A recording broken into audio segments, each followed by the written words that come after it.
صحیح بخاری و صحیح مسلم میں بنی اسرائیل کے ایک قاتل کا واقعہ نقل کیا گیا ہے۔ حضور اکرم صلی اللہ علیہ وسلم نے اللہ کے ہاں توبہ کی قبولیت سے متعلق صحابہ اکرام ان کے سامنے بنی اسرائیل کے ایک قاتل کا نہایت خوبصورت اور ایمان افروز واقعہ بیان فرمایا کہ بنی اسرائیل میں ایک شخص چوری ڈکیتی اور قتل میں بہت مشہور تھا اور نہایت معمولی بات پر کسی کو قتل کر دیتا تھا۔ ہوتے ہوتے اس کے ہاتھوں 99 افراد کا قتل ہو چکا۔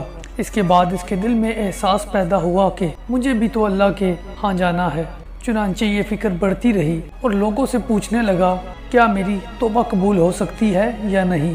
کسی عالم شخص سے ملاقات کی فکر ہوئی کہ معلوم کیا جائے کہ ایسے شخص کی توبہ قبول ہو سکتی ہے یا نہیں۔ لوگوں نے ایک عابد شخص کے پاس جانے کا مشورہ دیا۔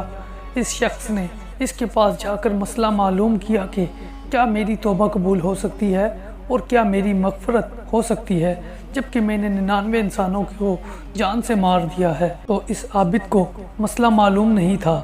اس نے اپنی عقل سے قیاس آرائی کی، جو آدمی 99 انسانوں کو جان سے مار سکتا ہے اس کی مغفرت کہاں ہو سکتی ہے۔ چنانچہ اس نے کہہ دیا کہ تیری توبہ قبول نہیں ہوگی۔ تو اس شخص نے غصے اور جلال میں آ کر اس کو بھی قتل کر دیا۔ 100 قتل پورے کر دیے کہ جب میری توبہ ہی قبول نہیں ہونی تو میں تجھے بھی قتل کر کے اپنے 100 قتل پورے کر دیتا ہوں۔ چنانچہ اس نے پورے 100 قتل کر دیے، مگر اس کے دل میں تردد باقی رہا کہ میری مغفرت کی کوئی شکل ضرور ہوگی۔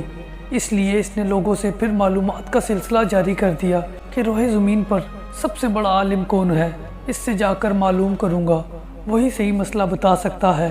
آخر لوگوں نے اس کو بتلایا کہ فلاں جگہ ایک عالم رہتا ہے، اس سے جا کے معلوم کرو۔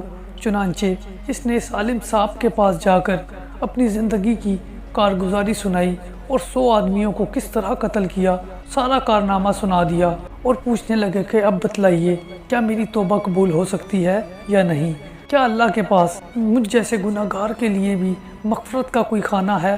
تو اس عالم کو چونکہ علم تھا تو اس نے بتلایا کہ تیرے گناہ معاف کرنے میں اللہ کے ہاں کیا رکاوٹ ہے، اللہ کی رحمت کا سمندر تجھ جیسے گناہ گاروں کے گناہوں سے بہت بڑا ہے اور بہت وسیع ہے۔ چنانچہ اس عالم نے اس کو مشورہ دیا کہ تم فلاں جگہ سفر کر کے جاؤ، وہاں کچھ اللہ کے بندے رہتے ہیں، ان کا مشغلہ صرف اللہ کی عبادت ہے، ان کے ساتھ مل کر اللہ کی عبادت کرو اور نادم ہو کر اپنے گناہوں کی معافی مانگو، انشاءاللہ تمہاری مغفرت ہو جائے گی۔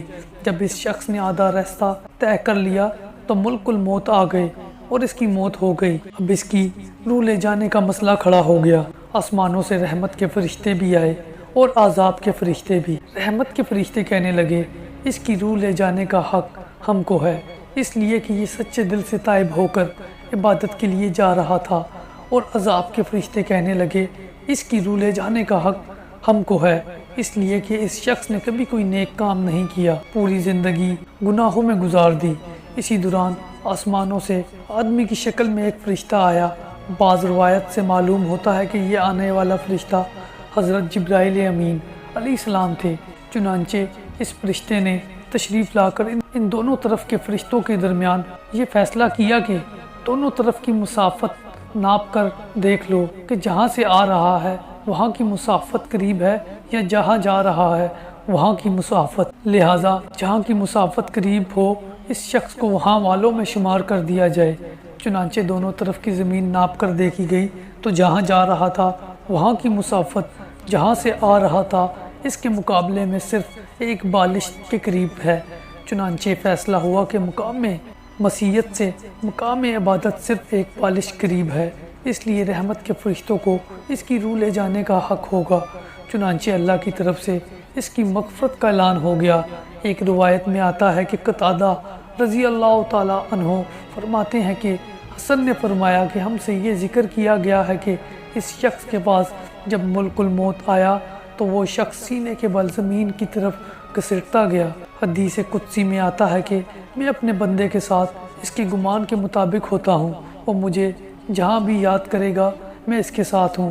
اللہ تعالیٰ اپنے بندے کی توبہ سے اس سے زیادہ خوش ہوتا ہے جتنی خوشی تم میں سے کسی ایسے شخص کو ہوتی ہے جس کا جانور بیابان میں گم ہو کر پھر اسے مل جائے، اور جو شخص ایک بالش میری طرف آتا ہے میں ایک ہاتھ اس کے قریب ہو جاتا ہوں، اور جو شخص ایک ہاتھ میرے قریب آتا ہے میں اس کے پھیلائے ہوئے دونوں ہاتھوں کے درمیان کی مسافت کے قریب ہو جاتا ہوں، اور جب وہ میری طرف چل کر آتا ہے تو میں اس کی طرف دوڑ کے آتا ہوں۔ اس واقعے سے ہمیں معلوم ہوا کہ انسان جب بھی سچے دل کے ساتھ توبہ کرے گا تو اللہ تعالیٰ ضرور قبول فرمائیں گے۔ انشاءاللہ یہ واقعہ خصوصاً ان حضرات کے لیے حوصلہ افزائی اور معاونت کا سبب ہے جو بڑے بڑے گناہ کر کے اب مایوسی کی زندگی گزار رہے ہیں، کیونکہ شیطان انہیں مایوس کرتا ہے۔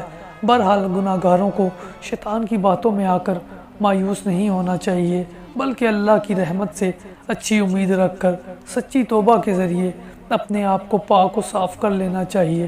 اللہ تعالی ہم سب کو عمل کرنے کی توفیق عطا فرمائے، آمین۔